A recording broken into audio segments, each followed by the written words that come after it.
Welcome to Political Trade Secrets, an inside look at campaigns and politics, where we pull back the curtain, look under the hood, and investigate all aspects of politics and how elections are won.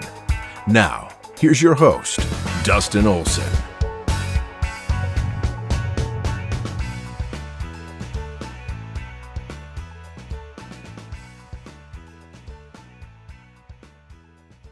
And welcome to Political Trade Secrets on this Memorial Day 2021. This is the 50th anniversary, the official federal holiday, and we're really grateful that you have chosen to spend some time with us today to celebrate those and to honor those who have given the ultimate sacrifice for our country. As you all know, we are here to really lift up and to empower and to inspire those who seek to be political leaders for your communities and for your states and for our country, and ultimately to reignite American patriotism.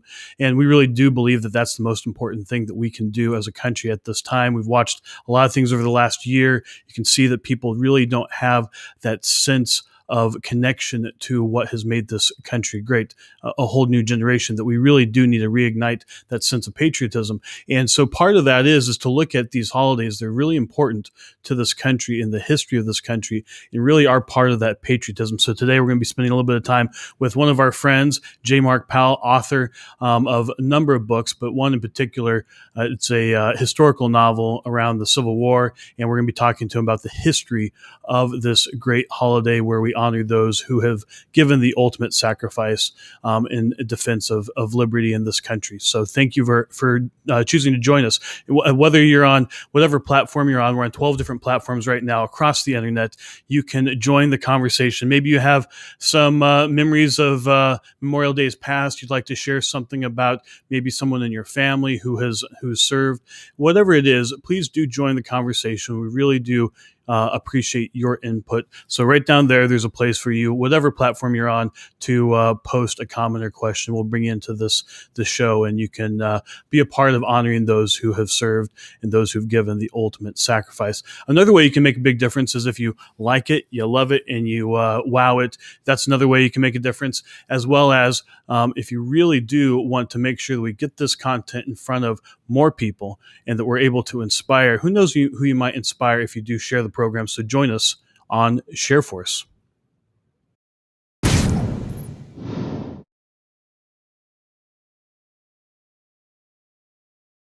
So join ShareForce, make a difference, and reignite American patriotism. We really do appreciate everybody who does share the program, and who knows who you might inspire around the country by posting that. Now, I'd like to get to one of our favorite parts of the program, that time when we bring in our co-host, your co-host and mine, Sean Bartley. He's the high priest of Ohio politics, the Buckeyes best, and of course, America's sweetheart. Sean, how you doing today? Doing well. Good morning to you. Good morning to everyone out there. Looking forward to a sobering but important episode today to really talk about what is important when it comes to this holiday. And it's not just another day off for some, but why we have this remembrance. And actually, as you were bringing me on, I could hear the cannons firing from the Memorial Day parade is not too far away in the city cemetery. So they were just wrapping that up this morning. So. Wow, that's moving to hear that, and it's really great. And this is one of the things that I love about small towns across this country and how they continue to honor this holiday. It's not just a day for sales. It's not just a day to have a barbecue, which is great if you want to celebrate by having a barbecue, but to really take some time and to reflect. There's a national moment of remembrance at 3 p.m. every Memorial Day, and that is something that everybody can join in. And hopefully watching this and being a part of this is a way for you to be a part of honoring this important holiday as well. But if you wouldn't mind, I think if you bring up Mark Powell's bio, I'm going to just remind people that you can join us at politicaltradesecrets.com. You can go back, watch any of our episodes. We like to spend some time on these holiday episodes to really look into the history of them. We had a really excellent episode on Martin Luther King Jr. Day in really looking at how vision really impacts our country, and we looked at his legacy. And any of these holidays, we have an opportunity to really reignite American patriotism. So go to politicaltradesecrets.com. You can find a lot of those past episodes, including our patriotic Christmas episode, where we talked about Christmases in the past that had a patriotic connection for our country. And we had J. Mark Powell on for that episode, and it was very popular. And, from the crossing of the Delaware on Christmas night to Winston Churchill in his surprise visit around Christmas during World War II. There's a lot of history that we have in this country, and it's really great to go back to those roots and to really reignite American patriotism through that. So please do join us at politicaltradesecrets.com. You can sign up to be a Political Trade Secrets Insider and get exclusive stuff there as well. So with that, Sean, what would you like to let people know? Absolutely. Look, J. Mark Powell, he not just a friend of ours and a friend of the program, but he is he would call himself a historic storyteller.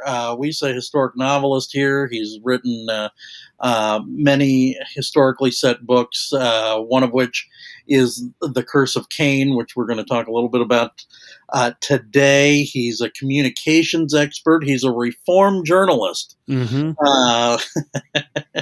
And now he works with Ivory Tusk Consulting, and writes a column, Holy Cow History, with J. Mark Powell. So with no further ado, J. Mark Powell. That's right. Well, before we bring him in, we will make sure that after the program, we will send out, if you want to text me right now, I will make sure that we will have his Holy Cow History. You can go and find that. We'll send a link out to that after the program. So if you want to text me at 202-918-3345, we'll send a link to that as well as to his books and anything else that we talk about today. We're going to be talking about some of the history, and we'll send out some links to that as well. So if you'd like those resources, text me personally at 202-918-3345, and we'll be able to send those out to you later today. And as Sean said, without further ado, here is J. Mark Powell.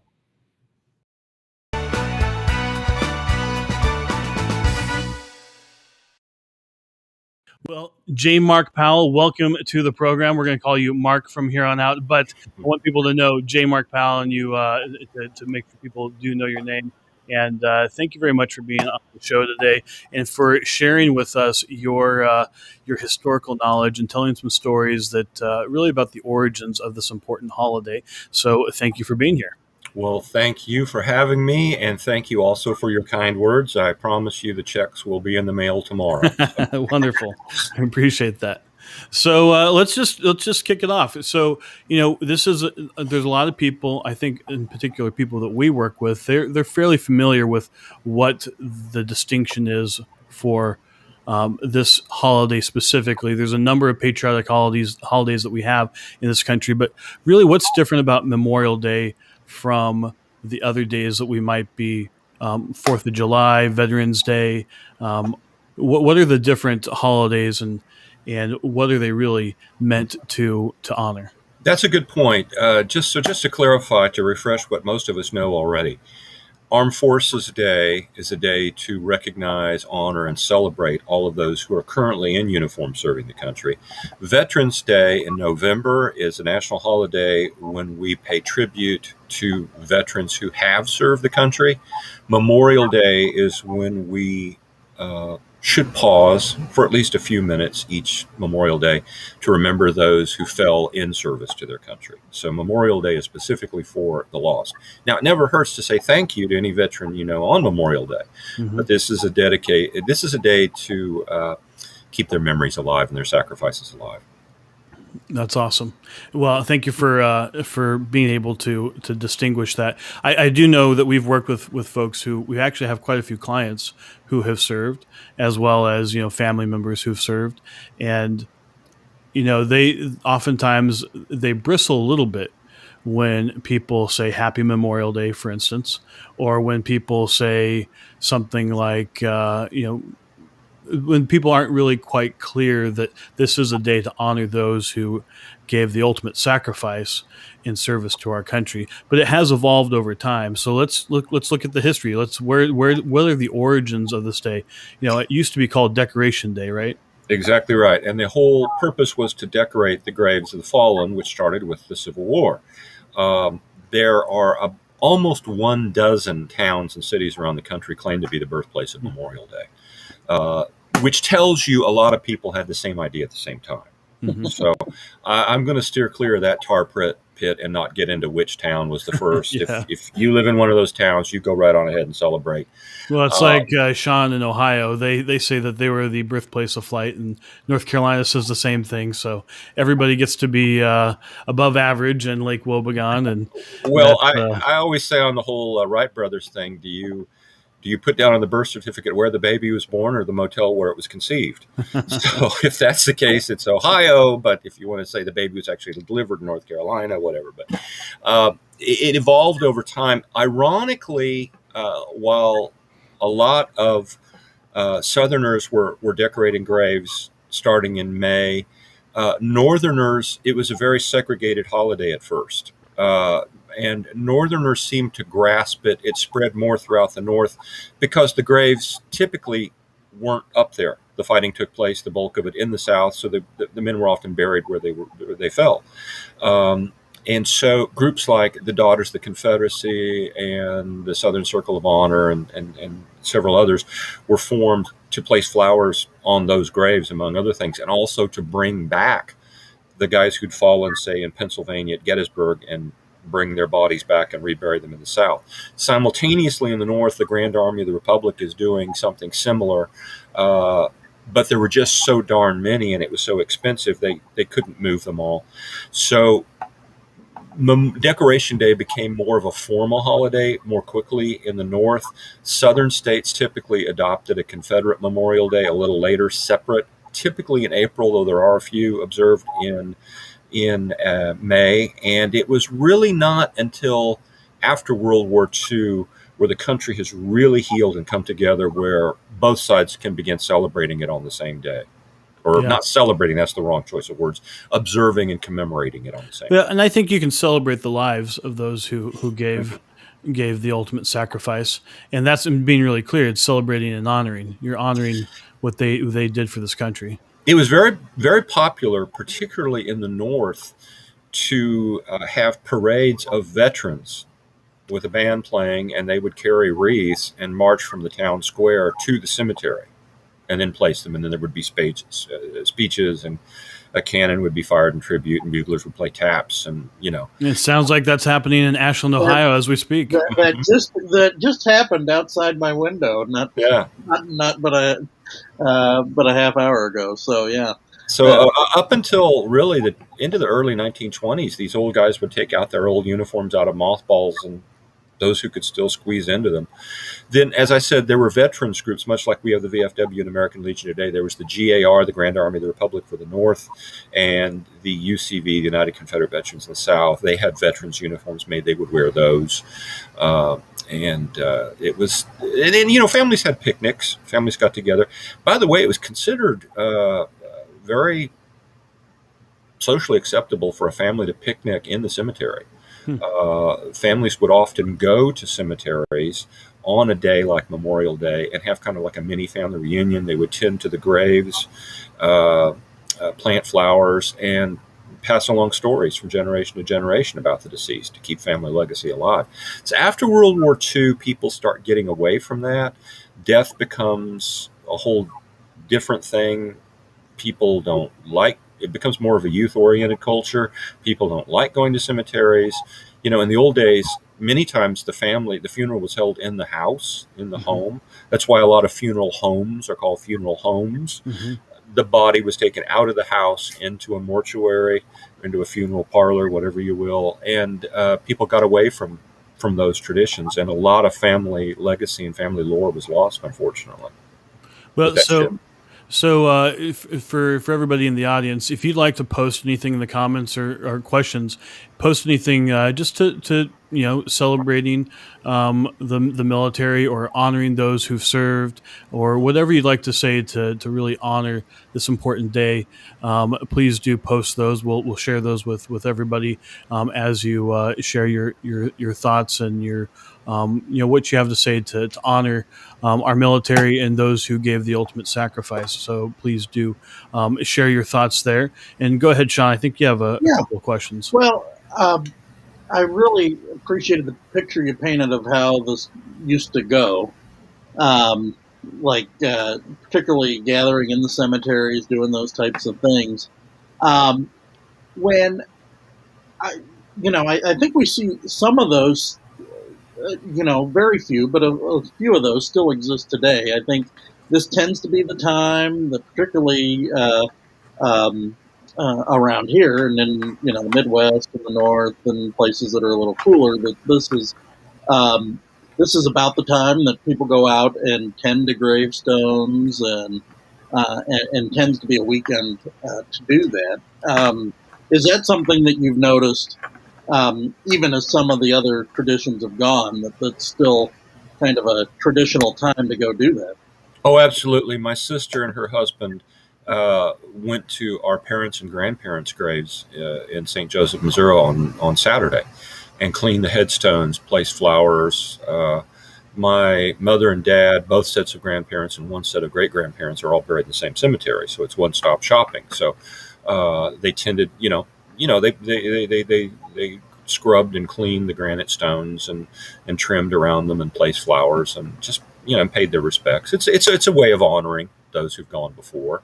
The calendar of the time of year has a lot to do with it. Flowers are in bloom now, and in the 1800s, before artificial flowers, that mattered.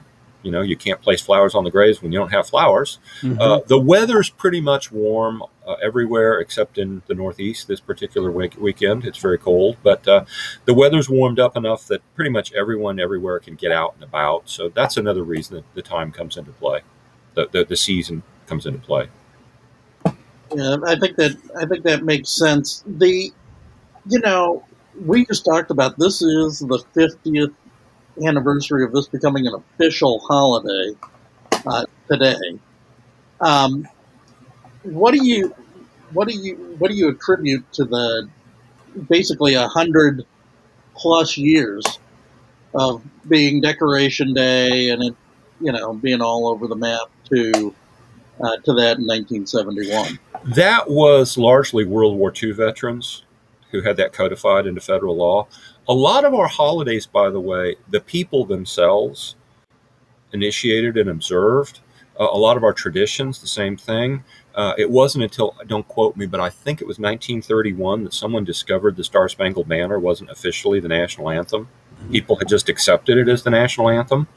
So it was with Decoration Day. People had made that a day on their own, and towns closed, and those where school was in, they let school out on that day. So essentially these were grassroots holidays where the federal government caught up, but the people initiated them. And Memorial Day is one of those. And this really came, I think, when it became the official federal holiday and became the last Monday of May.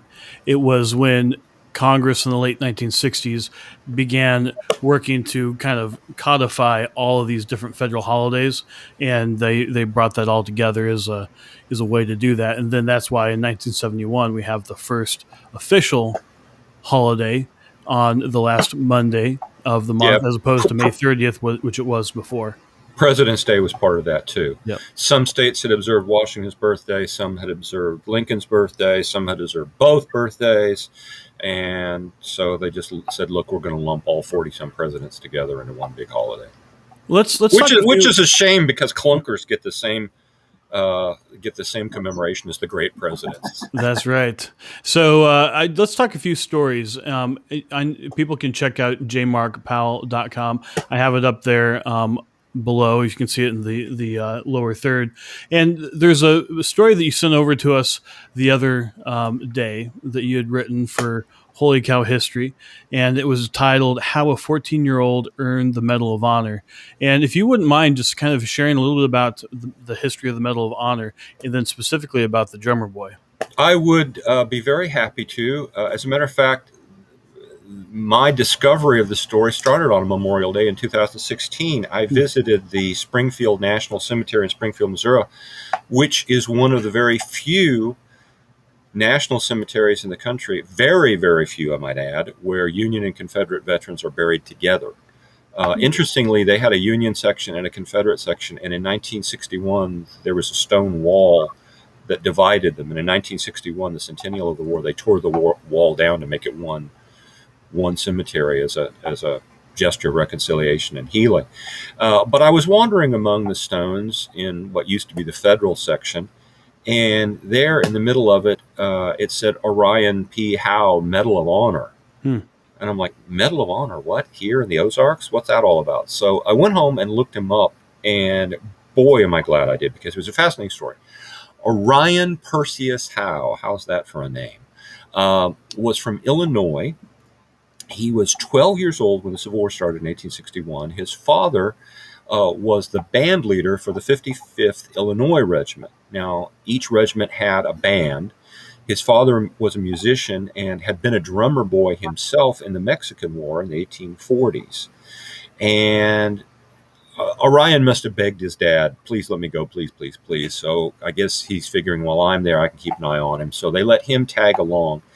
Technically, you know, we use the phrase drummer boy and we picture young little kids. Technically, they were supposed to be age 18. Because if you've seen Civil War drums, these were big, heavy drums. They weren't little small, you know, like the little drummer boy Christmas special. These were big, heavy drums. And you had to be big enough to carry. There's Orion. There he is right there. And you can see how young he is. You had to be big enough to carry the thing around. Technically, they were supposed to be 18, but recruiting officers a lot of times turned a blind eye to that. 12 was pretty young to be allowed to be a drummer boy, but he did, and he accompanied the regiment. And 2 years later, when Orion was 14, the siege of Vicksburg, Mississippi was underway. Vicksburg's built on a high hilltop overlooking the Mississippi River, and the Confederates fortified it to the teeth. So capturing it was critically important to the North to regain control of the Mississippi River. You got to remember, folks, in the Civil War, those rivers were almost like interstate highways. They were huge commerce. Steamboats were going up and down them. So they were more than just waterways. They were main transportation conduits. And the North wanted to divide and cut the Confederacy in half, and they could not do that without Vicksburg. Vicksburg, very, very hilly terrain. If you've ever visited the battlefield, there's the tombstone that I told you I saw that started everything. Mm-hmm. On May 19th, 1863, General Ulysses S. Grant is in control. He decides to launch an all-out assault against the fortifications. Now, everyone knows this is going to be a bloody.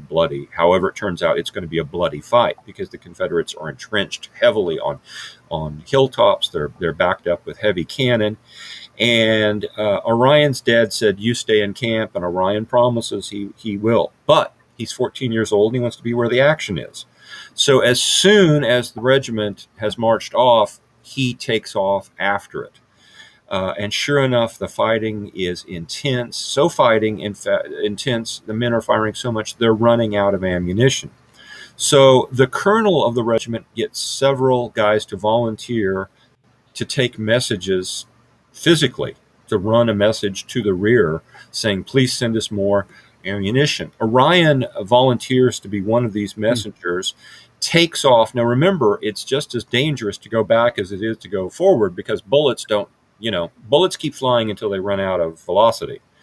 So he takes off, and a witness writes, he ran through what seemed a hailstorm of musket balls. Suddenly he dropped and heart sank. but he'd only tripped. Often he stumbled, sometimes fell, but he was quickly up again until he finally disappeared, limping over the summit. When he reached the hilltop, he was wounded in the thigh and fell down. And on his side, his thigh is ripped open at age 14. He's watching all the other messengers are killed. And at that point, lying there in the blistering hot Mississippi sun, it occurs to him the colonel somehow has made a bad mistake. The message said to send 58 caliber ammunition. But he knew, Orion knew, that the regiment was armed with 54 caliber muskets. So those 58 caliber mini balls would have been too big to have fired. So even if the ammunition had reached them, it would have been useless. So he hangs on until a stretcher bearer comes, till two stretcher bearers come. They put him on the stretcher. They take him to the rear, but he refuses to go to the hospital until he is taken to General William T. Sherman and delivers the message to get it right. Sherman is deeply, deeply impressed by this and writes it up in his official report. Now, that may not sound like anything now, but that was a big deal. Both sides, after major battles, wrote official reports to the Union in Washington, D.C., the Confederacy in Richmond, Virginia. And to be mentioned by name in a report was a big deal. Orion is in the hospital until December, recovering from his wound. He then goes on to fight in 14 more battles until his enlistment is up in December 1864. So think about that. He leaves the Army at age 15 as a combat veteran before he's old enough to shave. Okay. Yeah. When he musters out, there are news articles on it, on the boy hero, and Lincoln is so impressed by this, he appoints Orion to the U.S. Naval Academy. And the reason they sent him to the Naval Academy instead of the Military Academy at West Point was he was too young at 15 to get in. You had to be 16 or 17 to get into West Point at the time, and he was only 15. So he goes to the Naval Academy at West Point. Something happens, and we don't know. The records are very murky. Something happens, and he doesn't graduate. So he leaves Annapolis and goes on to dental school and becomes a dentist, and takes Horace Greeley's advice to heart. Go west, young man, go west. Settles in Nebraska. Somehow or another winds up in Springfield. On April 23rd, 1896, he is presented the Medal of Honor for his actions. And then in 1930, just a few weeks after having turned age 81, he died peacefully of old age. And he's buried there with his comrades in the military cemetery at Springfield. Very, very, very courageous, impressive story. I've often wondered what Dad thought when Dad found out he'd promised he'd stay, and then there he was in the hospital. Yeah. And you got to remember, guys, those hospitals, that's not like MASH and later hospitals. And matter of fact, you had a greater chance after being wounded of dying from infection and disease than you did from your actual injury. You know, they didn't know to sterilize instruments, for example. Yeah, that was an amazing wound to have and to recover from. It's probably his age. He was, healthier than most who were out there, but that's pretty remarkable. And to live 80 years then, or so. One thing I've often wondered too. We talked to boys earlier. Briefly, let me get into drum boys, if I may. For about 300 years, by that point, 1860s, certainly 250 years, drummer boys had been a feature of the regiment. This wasn't just for ornamentation. They beat, reveille was played on a drum in the morning. Taps, before, taps, lights out, the bugle call. There was a drum beat signifying lights out at night. There was called the long roll that told everybody to fall in. At the time of the Civil War, regiments were transitioning away from drummer boys to buglers because a bugle was louder and the sound could carry farther. But there was a sentimental attachment to drummer boys, and we know there's a romantic attachment to the image of the drummer boy today. But in a battle, battles are very loud, Mm-hmm. as you can imagine, cannons and thousands of guns going off. So a drum doesn't do a whole heck of a lot of good. So the drummer boys would stack their drums, and then they would grab stretchers and go carry the wounded off the field. They would help bury the dead afterwards. It wasn't an easy life for these kids, these teenagers. And I've often wondered, were they fellow drummer boys who helped carry Orion off the battlefield after he'd been injured? How's that for irony? Yeah. I want to mention we have a comment here from the audience. I'm so grateful for my late grandfather, Major Bruce Knox, service in the Air Force. He was a wonderful, honorable man and very much missed. It was an honor for me to be his bugler for taps in his honor guard. And you can see, and I know Alex has been in honor guards, and that tradition continues in the military in particular with for service members' funerals, where they have people play taps, and they have, that's it's something that's even to this day is a big part of the military. Yeah, they're having difficulty finding enough buglers, because particularly as the greatest generation has been, unfortunately, they're in their 90s and passing away, a lot of times they're forced to play a recording of a bugler playing taps, which is still moving and still a significant tribute, but it's congratulations, not congratulations, but thank you, Alex, for honoring your grandfather that way. That had to be doubly meaningful to be able to do that. Absolutely. If anyone wants to share any other memories or thoughts, or just it's something to honor our servicemen and women, we really do appreciate that, and appreciate everyone taking the time to learn some of the history. Now, the Medal of Honor has changed over the years, right? And how that's been handled. Yeah, it's really an interesting story. The medal itself physically hasn't changed all that much. There have been several different incarnations of it, but it's not radically different from 1862.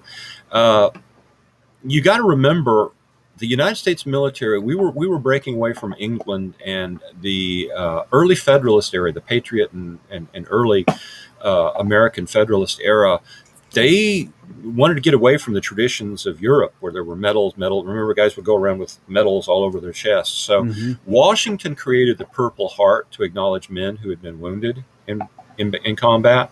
And then that was quickly abolished after the Revolutionary War. So there weren't a whole lot of medals until the Civil War. So in 1862, a group of Union soldiers volunteered to go down to Atlanta, way behind the Confederate lines. The Union Army was about to make a big push north, and they were going to steal a railroad engine in Atlanta, or just north of Atlanta in Kennesaw, and they were going to then take off, and while the Union Army was advancing, they were going to be heading toward it, and they would burn bridges and tear up railroads and cut transportation lines. They were called Andrews Raiders after their commander, John J. Andrews. The plan was pretty good on paper. It was very daring and very brave of those guys. And unfortunately, there was for them, there was a Confederate railroad conductor who saw them uncoupling the engine and tinder, and which carried the wood to burn to fuel the fire. He saw them, and he commandeered a locomotive and took after them, and that started the great locomotive chase from just north of Atlanta to just south of Chattanooga. So they weren't able to achieve as much as they'd wanted to, as far as destroying the railroad and interrupting lines of communication. Because they were Union soldiers in civilian clothing, those who were captured were executed, including Major Andrews. Some of them did escape and make it back to the Union lines. They were the very first Medal of Honor recipients. However, the Medal of Honor was so brand new, it didn't have the prestige and honor that it does today. It was something. It was important, but it really wasn't the nation's highest honor that it is today. A matter of fact, I read recently there are so few living Medal of Honor recipients that you have a better chance of meeting an NBA superstar in person than you have of meeting a Medal of Honor recipient. And I have been blessed. I've met 4 in my lifetime. Yeah. And shaken hands with 4 of them. By the way, where you live in South Carolina, there are 2 living. Is that right? I don't know. General Livingston is still Yep. here. We lost Sergeant. Oh, why did you ask, Dustin? Now I'm ashamed. That's okay. But yeah, you're so well. That's But the interesting thing is, we talked earlier about using proper terminology. About we don't say Happy Memorial Day and celebrate Memorial Day. You do not win the Medal of Honor. Mhm. You are awarded, you receive the Medal of Honor. It's not a competition. You're not competing for it. You win an Olympic gold medal because you've won a competition. The Medal of Honor is afterwards reviewed, and it is nominated. There's a whole process you go through. It's investigated to make sure it meets the criteria and to verify that it actually happened. And then your heroism and valor are acknowledged with the Medal of Honor. So if you ever hear someone say, he won the Medal of Honor, he's a Medal of Honor winner, you can correct them now and say, no, they're not. But unfortunately, in 1862, 63, 64, the Medal of Honor is so new that they're kind of passing them out in shoeboxes. They present the Medal of Honor to all of the guys who accompanied Lincoln's casket after his assassination, the honor guard that traveled with the body from Washington to Springfield, Illinois, where Lincoln was buried. They gave them a Medal of Honor. Was that service significant? Yes. Was it worthy of a Medal of Honor? No. One guy put out a fire in a food warehouse. Again, nice thing to do, but was that worthy of the Medal of Honor? No. He got one. There was an entire regiment from Maine whose enlistment was up July 1, 1863. Now, this is late of June, 1863. This is right as Lee is invading Pennsylvania in the Gettysburg campaign. And Washington, the city of Washington, was not quite defenseless, but they didn't have as much men as they wanted. This regiment, their term was up, time was up, and they were going home. And Lincoln authorized the Secretary of War to say to these guys, hey, we'll give you all medals of honor if you'll hang around for 4 more days until reinforcements arrive. There were 864 guys in that regiment. 311 of them stayed. And those who did then got medals of honor for their 4 days of hanging around Washington. They didn't do anything. After the War Department, bureaucracy being what it was, after the War Department said, well, we got to send these guys the medals. They didn't know who to send them to, so there were 864 guys in the regiment at the time the enlistment expired. So the War Department sent 864 medals to the governor of Maine. And he said, here, you figure out what to do with them. Well, the governor of Maine, he's not going to,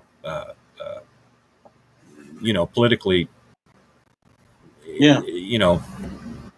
handle that hot potato. So he passes it to the guy who'd been the former colonel and mails them to him.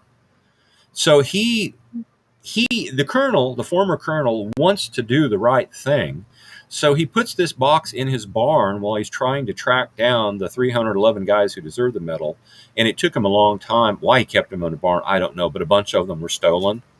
And so there's a bunch of those medals floating around on the market that shouldn't be. I'm jumping ahead of myself. By 1916, World War I was going on, but America hadn't entered yet. And the War Department said, there's really too many of these Medal of Honors. There was a guy in 1872 who fought for the Union Army who wrote to the War Department and said, hey, I understand y'all have a medal. I'd like to have one. And they mailed him a Medal of Honor. So they went through the rolls. They put together a special commission of 5 retired generals, and they went through and painstakingly, with fine-tooth comb, examined everything. They took back 911 of them and removed their names from the Medal of Honor roll. And they didn't just scrub the names. They actually sent officers to physically collect and take back the medal. A lot of these guys were in their 60s and 70s, and that had to be deeply humiliating. What to them was one of the greatest honors of their lives. They had to turn it over. But starting in 1916, they really got serious about making sure that only those who really, truly deserve the medal, get it. Yeah, well, I appreciate you sharing kind of the history of the of the Medal of Honor. That's not something you realize when you see it now, because it is,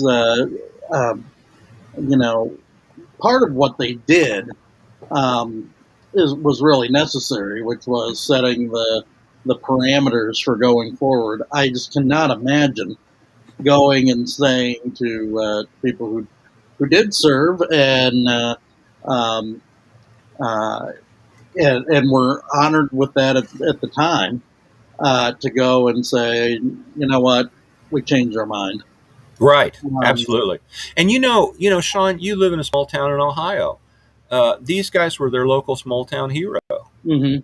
and so it had to be an even doubly worse Well, dishonor for them to have to give that up. and to do it 50 years after the fact.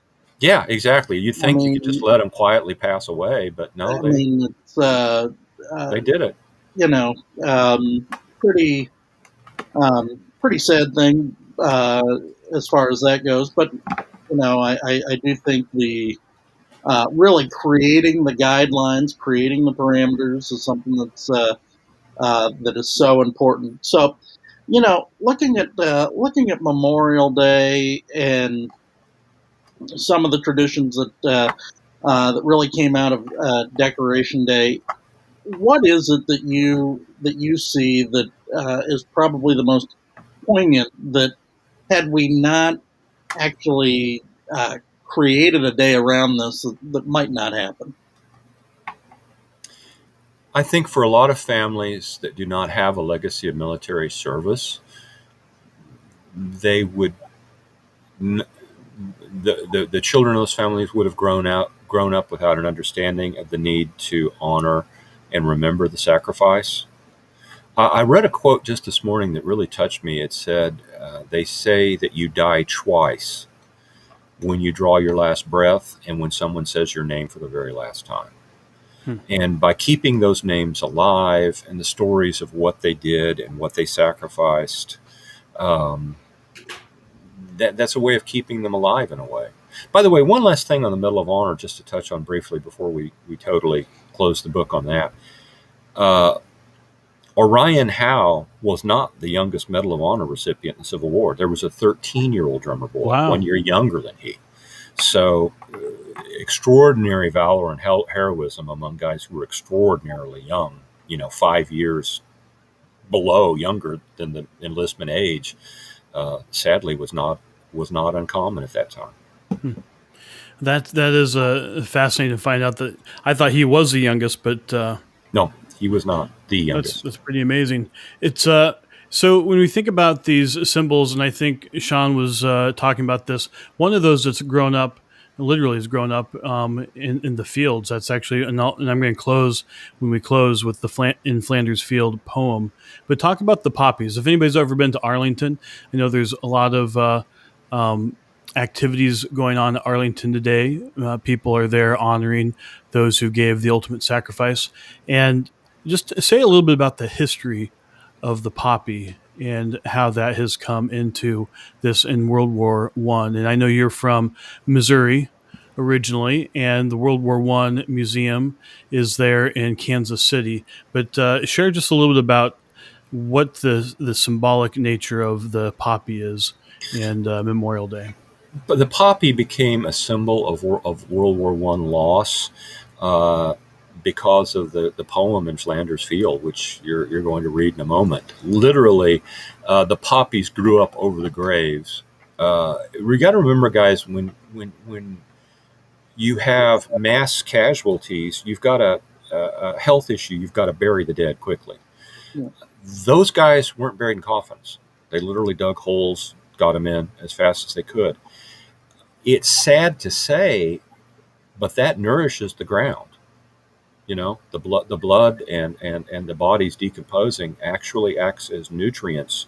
And in Flanders Field, the poppies grew naturally. And Flanders was a site of really horrific, violent, excessively over the top casualties in World War One. And when the poet visited there, was touched by that. And then, of course, many of them were disinterred into military cemeteries. They put white crosses, the famous World War II and World War I white crosses you see in the military cemeteries in France and in Germany today. The Civil War headstones do not have those crosses. Also, Arlington, filled with, and a lot of later headstones you see crosses. Uh, so that was the symbolism. The poppy then became the symbol for military loss. For years, the American Legion would sell little poppies at Memorial Day as a fundraiser that you could wear on your lapel. Unfortunately, poppies also are used to make opium, so they became outlawed. So they went to paper or artificial poppies. You still see those around, but that's the origin. That's the backdrop of it. Yeah. And where is Flanders Field exactly? France, What? north. Let me see if I can get my geographic right. Northeastern France, over towards the German border. Not quite that far, but it's in northern France. That makes sense. Well, anything else that and Sean, any other questions or thoughts that you'd like to share? Yeah, well, I mentioned the poppies, and I really seeing that, and I know when going to Arlington and giving the donation for the poppy that you put on your lapel or whatever you happen to be wearing at the time, it it always means something to me, um, because it really has you remember what you just did there at the cemetery, but then also it's something you carry with you throughout your day, and it's something you can carry along with you. I think that is one of those traditions that you see moving forward, that you even see around this holiday, that it has to be something that carries along with you. What Are there any other things that have that kind of lasting, that those who are living do carry along with them from Memorial Day or Decoration Day? Honestly, I believe the most important thing that we can carry along with us is an intangible, but yet deeply significant thing, and that's gratitude. Genuine gratitude in the heart. I mean, we're free to have this conversation right now because of hundreds and hundreds of thousands of men and women over multiple centuries who died, who laid it on the line. We are free to talk to one another without censorship, without the government telling us what we can and can't say and filtering and monitoring this conversation.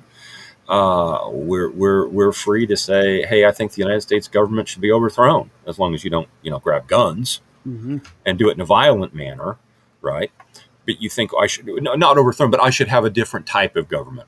Our government should be replaced with something else, as long as it's peaceful that way. We have an immeasurable amount of individual freedom, and we have grown up with that so much we take it for granted. And it's as cliche as can be, and it is yet as truthful as can be. Freedom isn't free. It was bought and paid for over and over and over again with blood. And I urge everyone out there, and I'm going to be doing it too at 3:00, to take a moment. I'm going to be remembering my great five great grandfather, Charles Powell, who was a sergeant in the Virginia Line Artillery in the Revolutionary War. Was at Valley Forge. And others. Some I've personally known in my lifetime. But at 3:00, we, all of us, whether you have a personal connection, we all have a collective debt. Yeah. And it's time to say thank you in your heart at 3:00 today. Yeah. Well, thank you for saying that. And with that, I'm going to read the In Flanders Field. We're going to send out a number of these things after the program. I'm going to just put up for a moment the way to text us, and we're going to send out Mark's website, so you can actually look at the story of the drummer boy. We'll send out the In Flanders Field poem, as well as a few other resources for you to take a look at. And we really do appreciate people who are here to really honor those who have given the ultimate sacrifice in our country. And we do appreciate you joining us for this conversation. And we appreciate you, Mark, for joining us for this conversation as well.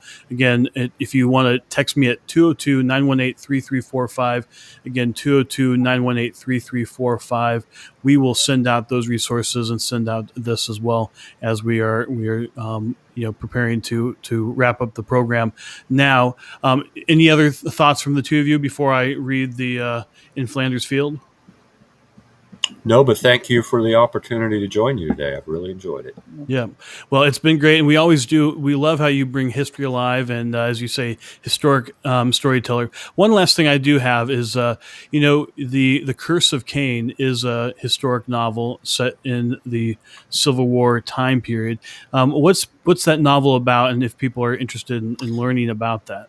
It's a historic thriller set around Lincoln's assassination in 1865. It is a work of fiction, but yet it's authentic. It's very authentically detailed.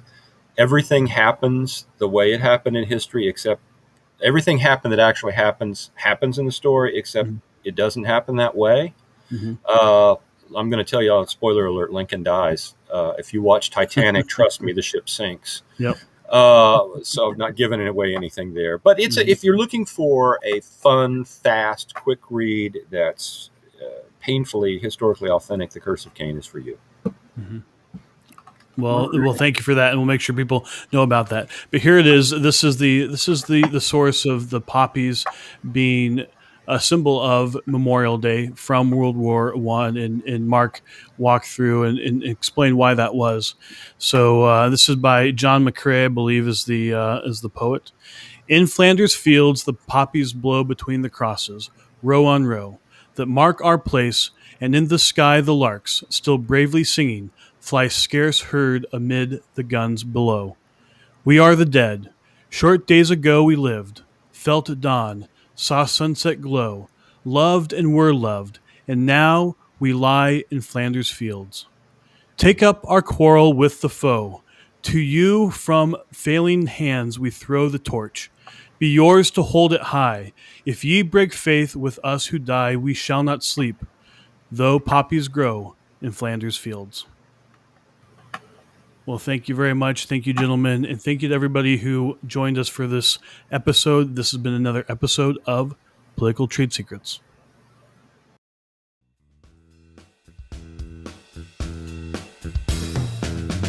Join us next time by subscribing on iTunes and get show notes and sign up for our newsletter at politicaltradesecrets.com.